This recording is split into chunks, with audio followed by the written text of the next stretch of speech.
সালাতে দোয়া কবুল হয়। সালাতে দোয়া কবুলের তিন জায়গা।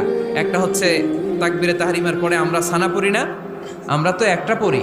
আল্লাহর হাবিব সুন্নাহ এবং নফল নামাজে আরো পড়তেন সানা, ওই দোয়া কবুল হয়। দুই নম্বর জায়গা সালাতে সেজদায় পড়ে দোয়া করলে কবুল হয়। আকরাবু মা ইয়াকুনুল আবদু মির রাব্বিহি ওয়া হুয়া সাজিদ ফাকসিরু ফীহি দুআ। বান্দা যখন সেজদায় লুটিয়ে পড়ে, বান্দা আল্লাহর সবচেয়ে কাছে চলে যায়। তা কিন্তু বিশ্বনবী বলে, সেজদাটা তোমার রবের কুদরতি পায়ের উপরে পড়েছে। সেজদায় পড়ে দোয়া করেন। সালাম ফিরানোর আগে বিশ্বনবী দোয়া করতেন, লা ইউসাল্লিমান্না আহাদুকুম হাত্তা ইয়াতাআওয়াযা মিন আরবা'a।